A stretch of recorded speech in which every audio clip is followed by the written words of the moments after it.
The emergency department physicians were very astute and quickly recognized,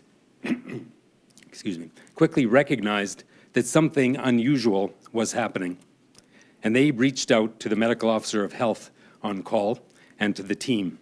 And from there, it was quickly determined that the cases that they were seeing were linked to daycare centers. And in turn, those daycare centers were linked to one centralized kitchen. The kitchen was closed, and an investigation began immediately. I want to emphasize that this decisive, quick, and prudent action has almost certainly prevented even more people from becoming ill.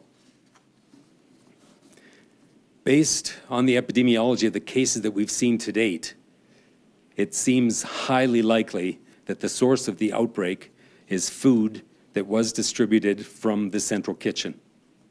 This kitchen remains closed and will only reopen once we are absolutely satisfied that it is safe. This kitchen was inspected 5 times this year, with the latest inspection taking place on September the 5th, immediately following the proactive closure of the kitchen. Prior to the closure, the facility had last been inspected in April 2023. 2 infractions were found at that time, and they were immediately corrected. As of the end of April 2023, there were no violations that existed in this kitchen. However, 3 critical violations were identified during the inspection a week ago. And these violations related to food handling, sanitation, and pest control. So we've set up clinics, the largest one being at Alberta Children's Hospital, specifically to allow follow-up because these children are needing daily blood work. And we want to make sure that they don't have to go through the busy emergency department and have long waits on top of what they're already managing and dealing with. So we've set this up in a new innovative space and had significant frontline staff step up to take on additional shifts to staff this and manage this. So we've done that. We've had also additional clinics and follow-up clinics, both at South Health Campus as well as Peter Loughy, to try and just manage this increasing number. We want every patient or every child that's been identified as having the infection get blood work and screened for potential complications.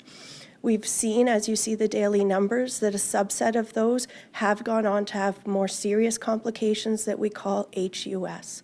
And so those have required admission to hospital.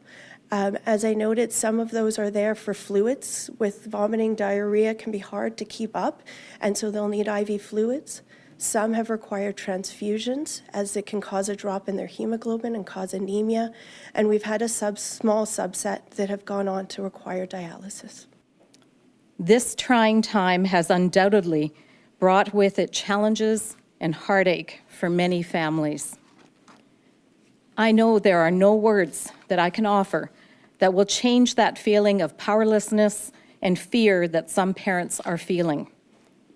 What I can say, though, is that we have the best frontline workers in the whole world working here in our healthcare system in Alberta, and they are doing everything they can to help.